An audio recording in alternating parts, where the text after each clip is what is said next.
ఒడిశాలో 21 సీట్లు ఉన్నాయి. ఇందులో లాస్ట్ ఎలక్షన్స్లో 12 బిజు జనతాదళ్ గెలుచుకుంది, 8 బీజేపీ గెలుచుకుంది, 1 కాంగ్రెస్ గెలుచుకుంది. వాస్తవంగా ఒడిశా, బెంగాల్ బీజేపీ స్కీమ్లో చాలా కీలకం. ఎందుకంటే గతంలో కూడా చాలాసార్లు చెప్పినట్లు నార్త్ అండ్ వెస్ట్లో బీజేపీ అత్యధిక సీట్లు గెలుచుకున్నది. ఇక అక్కడ అదనంగా గెలుచుకునే అవకాశం లేదు. సౌత్లో కొంత ఇంప్రూవ్ అవుదామని ప్రయత్నం చేస్తుంది, కానీ కర్ణాటక దెబ్బతీస్తుంది. దీంతో ఇక మిగిలిన స్టేట్స్ ఒడిస్సా, బెంగాల్. ఎందుకంటే మహారాష్ట్రలో కూడా 41 సీట్స్ గెలుచుకుంది 48లో. ఇప్పుడు అక్కడ గట్టి పోటీ ఎదుర్కొంటోంది ఎన్డీఏ. అందువల్ల 41 సీట్స్ కూడా నిలుపుకోవడం కష్టమే. అందువల్ల మీకు కర్ణాటకలో తగ్గే అవకాశం ఉంది, మహారాష్ట్రలో తగ్గే అవకాశం ఉంది, ఈవెన్ యూపీలో కూడా ఒక 10 తగ్గే అవకాశం ఉంది అంటున్నారు. రాజస్థాన్ లాంటి స్టేట్స్లో కూడా భారీగా దాదాపు అన్ని సీట్లు బీజేపీ గెలుచుకుంది. సో ఇక్కడ తగ్గితే ఎక్కడో చోట కంపెన్సేట్ కావాలి. ఆశంతా సౌత్ ఇండియా పైన ఉంటే, సౌత్ ఇండియాలో కర్ణాటకలోనే తగ్గే అవకాశం ఉండడంతో ఆ స్కోప్ కనబడం లేదు. అందువల్ల మిగిలింది ఒడిస్సా, బెంగాల్. ఆ 2 రాష్ట్రాలపైనే బీజేపీ ఆశ. బెంగాల్లో 42 సీట్స్ ఉంటే లాస్ట్ ఎలక్షన్స్లో బీజేపీ 18 గెలుచుకుంది. ఒడిశాలో 21 సీట్స్ ఉంటే 8 గెలుచుకుంది. అంటే ఈ 2 స్టేట్స్లో కలిపితే 63 సీట్స్ ఉంటే బీజేపీ లాస్ట్ ఎలక్షన్లో 26 గెలుచుకుంది.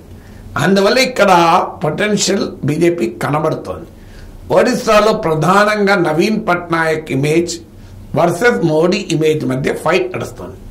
మోడీ దేశంలో చాలా రాష్ట్రాల్లో పాపులర్ ప్రైమ్ మినిస్టర్గా ఉన్నట్లే ఒడిశాలో కూడా పాపులర్ ప్రైమ్ మినిస్టర్.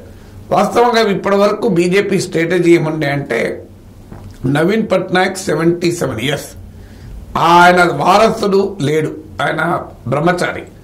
అందువల్ల ఆయన తర్వాత బిజు జనతాదళ్ వీకెన్ అవుతుంది, అప్పుడు చూసుకుందాం. అప్పటిదాకా నవీన్ పట్నాయక్తో అప్రకటిత మిత్రుడుగా ఉందాం, ఇది బీజేపీ వ్యూహం.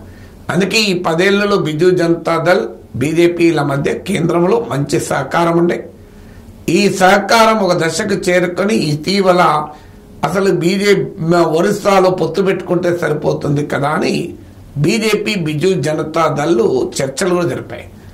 ఆ మధ్య అవిశ్వాస తీర్మానంపై కూడా బీజేపీకి అనుకూలంగా బిజు జనతాదళ్ ఓటు వేశాయి.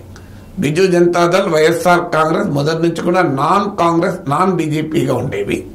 కానీ ఇటీవల అవిశ్వాస తీర్మానం పైన ఈ 2 పార్టీలు కూడా బీజేపీకి అనుకూలంగా ఓటేశాయి. అలా బిజు జనతాదళ్ తన నాన్ బీజేపీ క్యారెక్టర్ను కాస్త కోల్పోయింది. అందువల్ల బీజేపీతో పొత్తుకే ప్రయత్నం జరిగింది. సో ఆ వాస్తవానికి పొత్తు పెట్టుకొని బిజు జనతాదళ్ బీజేపీ చెరసగం సీట్లు గెలుచుకోవాలని అంచనా వేసుకుని దానివల్ల బీజేపీకి కాస్త పెరుగుతాయి, ఎన్డీఏకు బాగా పెరుగుతాయి అన్నది బీజేపీ అంచనా. కానీ సమస్య ఎక్కడ వచ్చిందంటే నవీన్ పట్నాయక్ అకస్మాత్తుగా వికే పాండ్యన్ను తన రాజకీయ వారసుడిగా ముందు పెట్టాడు. వికే పాండ్యన్ ఐఏఎస్ అధికారి, 50 ఏళ్ళ ఐఏఎస్ అధికారి అయిన వాలంటీర్ రిటైర్మెంట్ తీసుకొని ఏకంగా బిజు జనతాదళ్ నాయకుడయ్యాడు. స్టార్ క్యాంపెయినర్ లిస్టులో నవీన్ పట్నాయక్ తర్వాత నెంబర్ 2 పొజిషన్కి వచ్చేసాడు. నేను ఉదయాన్నే ఒక వీడియో పెట్టండి, ఎవరి పాండ్యన్ ఏమా ఒడియా కథ అని. సో అలా ఎప్పుడైతే వికే పాండ్యన్ వారసుడిగా నవీన్ పట్నాయక్ ముందు పెట్టాడో బీజేపీ నోట్లో పచ్చి వెలక్కాయ పడ్డది.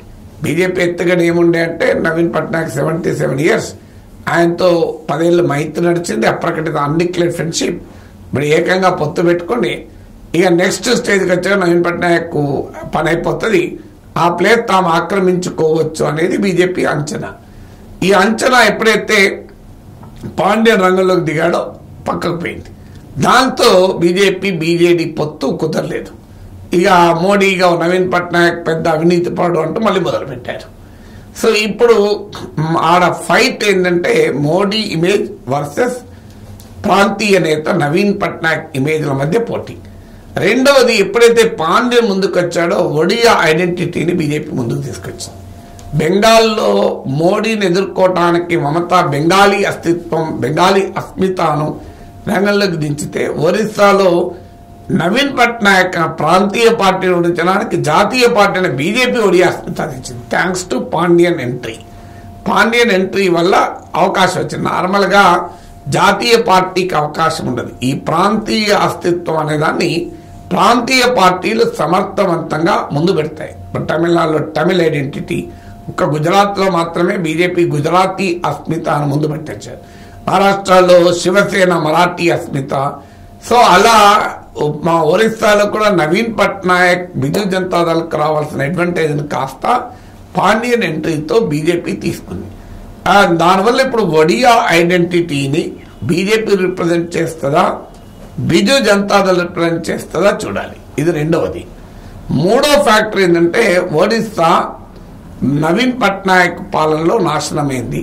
ఇన్ని ఖనిజ నిక్షేపాలుండి, సారవంతమైన నేలలుండి, అయినా ప్రజలు పేదరికంలో ఉండాలి, ప్రజలు వలసలు వెళ్ళాలి. ఏమిటి ఈ పరిస్థితి అని బీజేపీ అంటుంది. అంటే 10 ఏళ్లుగా ఎన్నికల సమయంలో మాత్రమే నవీన్ పట్నాయక్ ప్రభుత్వాన్ని విమర్శించే బీజేపీ ఇప్పుడు నవీన్ పట్నాయక్ ప్రభుత్వాన్ని డీలెజిటిమైజ్ చేసే పని చేస్తుంది. అందువల్ల ఈ ఎన్నిక Modi image versus Naveen Patnaik image, Odia ఐడెంటిటీకి ఎవరు నిజమైన రిప్రజెంటేటివ్తో పాటు నవీన్ పట్నాయక్ పాలన పైన ఒక రెఫరెండంగా ఒడియా ఎన్నికలు మారబోతున్నాయి.